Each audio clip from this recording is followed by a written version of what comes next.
Would you play in a local tournament for $300 for the chance to win a copy of the highly coveted Store Championship Urza's Saga promo? Let's talk about it.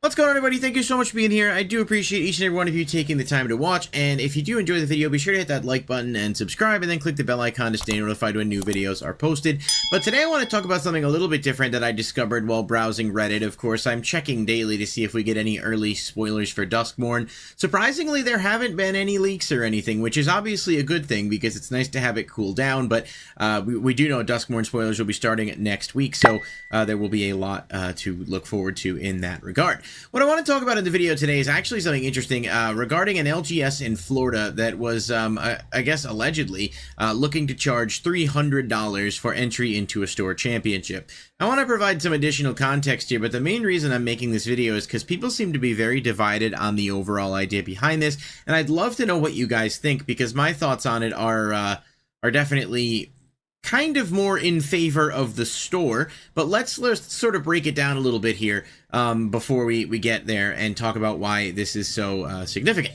So, right now, the Store Championship promos that are going around are Urza's Saga. It's a textless Urza's Saga that goes to the first place winner of the Store Championship. I believe there's also a Shark Typhoon and a Monastery Swiftspear that are prizes.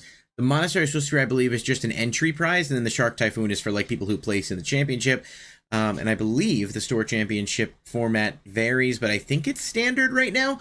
The idea, of course, to incentivize people to go out and play at local stores and get more people playing competitively with the chance of winning promos. Obviously, sometimes the promos don't necessarily hit at the same level as Urza's Saga does. It has some amazing artwork. It's also a very highly desired card that is playable in almost every format that it is legal in. So it's commanding quite a significant price tag of around $300-ish on TCG Player. So obviously, the demand for this probably a little bit higher than like the Omnath promo that was out before. On Reddit, someone made a post talking about this, and essentially what was initially going on is that the store was stating that you can only enter their store championship if you had played in 3 other events at their store during the calendar year.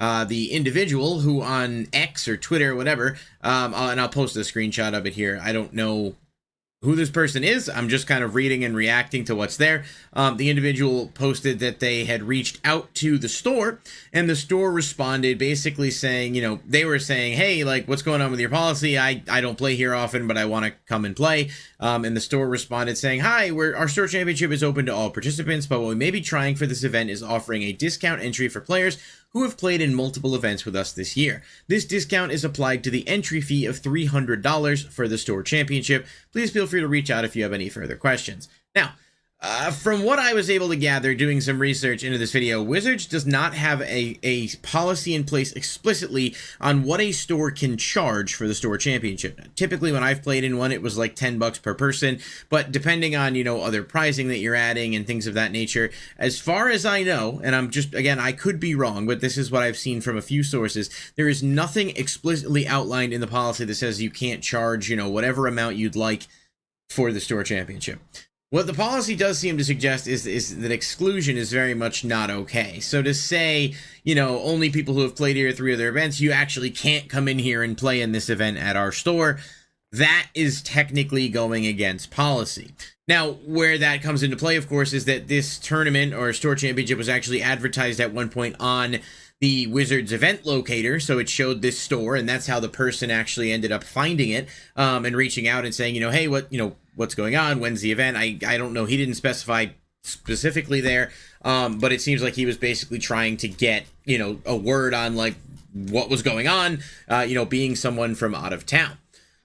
I do feel like there's a few important points of context here that need to be addressed. And A, I guess why they would do this, and B, to clarify that I don't think they're actually charging or expecting someone to pay $300 to enter in the store championship.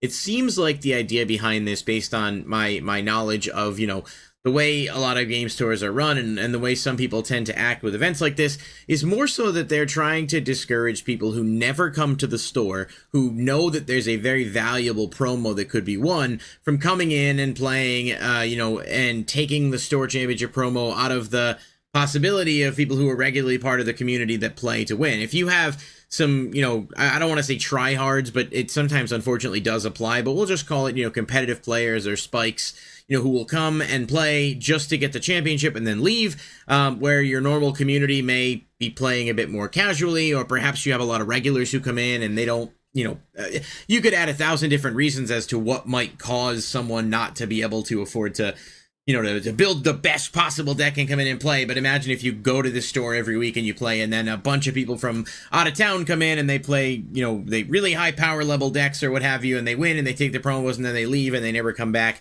and they move on to the next local store to do that. I've actually seen things of that nature in my area, where there are people who will come to locals like once in a great while if there's like a big prize, and they'll end up playing, taking that, and then they never come back. And it's sort of a very interesting discussion. Again, I really wanted to make this video just because I wanted to get people's input on it, and see where people fall. The idea of a community for a game store is very, very important. Oftentimes you'll see shop owners, good shop owners, take a loss at times to do a solid for their community, or run events, that maybe aren't the most profitable, because you build a community, you foster a community, and then ideally those people come back and they spend money in the store over time. There's some loyalty shown to the community, and then in turn by the community, and that's how a lot of local game stores end up thriving, because you start, people start to come to you a lot. They, even if they're not playing in tournaments, perhaps they play in some, but they also come in to buy every new product when it comes out, or to buy singles if you sell singles, etc. There's obviously a lot of different aspects to that benefit that I can understand the rationale behind this. Again, so I don't think the idea was that they were actually expecting anyone to pay $300. I think the idea is to say, well, okay, if you're a store regular, you're gonna pay 10 or 15 bucks, and if you're not, you're gonna pay 300. And someone's gonna say, 300? I'm not gonna pay fucking $300 to go play in a tournament, for a card. That's crazy. And that's gonna keep those people away. Here's where I'm kind of torn on this, right? Because on the one hand, I think it's not necessarily good to blanket exclude everyone, right? What if someone works on the weekends and happens to have an opportunity to take one weekend off, and they're going to do it so they can go play in a store championship event to get a card they actually really care about? Or what if someone, maybe has a child or multiple children and can't always get out there to play, but they have an occasional free day and they want to go play? That's sort of where I get what the store is looking to do. I would think that the biggest issue is that they chose to publicize this in the first place, from the initial saying, if you had to have played in 3 or more events, to then, saying $300. It's now written out. People can see it. They said it, like, even if it was via email. I mean, obviously things can end up online. And it's just sort of one of those interesting. They did take the event down, and from what I understand, they did end up, I believe they did end up changing the policy, saying that instead of you have to play in 3 events, you got to pay the $300. Not exactly much better of an alternative, but again, not breaking any rules technically. And so you get a little bit into a gray area. But I've been reading a lot of the replies from people, and it's really interesting because there's definitely someone here on Twitter says, I actually don't see a problem here. They're trying to maintain a loyal clientele and put the grinders that don't ever go to the store except when there's a valuable promo on the line. Most stores don't need that, but small ones with a small player base might. In other words, you don't want to alienate your small player base that comes regularly because someone comes in and just sweeps and takes all the prizes. It could be sort of a bad, a bad look. Then you got someone countering, saying because that's not the point of the WPN promos. The promos are given to stores to encourage play programs. Using them inappropriate like this violates the spirit of the program. Again, technically yes, but I don't think it's coming from a place of malice. I don't think they're trying to make massive profit off of people by getting them to pay $300. It very much feels like they're trying to get people, their player base to be satisfied, I guess. Someone else here saying, I travel with a team of grinders to visit every store in our tri-state area to compete during the RCQ season. Few of us have been motivated to try standard this season and are inhibited by a lot of stores trying their damnedest to deny this promo on purpose. Build standard. They're obviously, this person's saying that it's a regular. They're saying they're a regular. They come, they buy snacks, etc. But they go once a quarter, whereas they otherwise wouldn't. And then, that's quote unquote, you know, is it worth it for their business? But you also have to look at it from the perspective of a business owner. If someone coming in and spending $25-$30 once every 3 months better than someone who's coming into your store 2 to 3 times a week spending money and is a consistent person who's coming in that regard. So I don't envy either side here, right? Because I do think we want to obviously encourage more people to play, to get into the game, especially standard, which is really fun right now. But I also can understand the aspect of like wanting to keep your community happy and not, you know, it's a store championship, people that play at that store, and one guy who goes to that store once a year comes in and wins, and they're only playing because of that promo.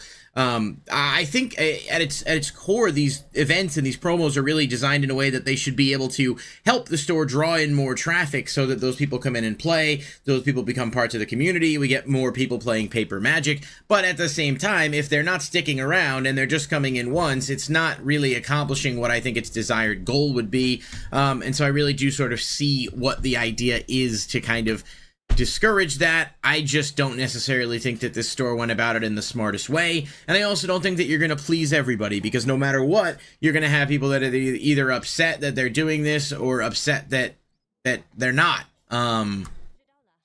It's not an enviable spot to be in for a store, but I do think there's probably some different ways to handle it. I definitely don't send any hate to this store. This is not like a post or a video like trying to call out the store in particular, because I don't necessarily disagree with their logic here. But I also think you have to be kind of cognizant of how some of it's going to come across, and expecting someone to pay $300, even though I think it's very much just a smoke and mirrors tactic to keep people out of playing that aren't regulars.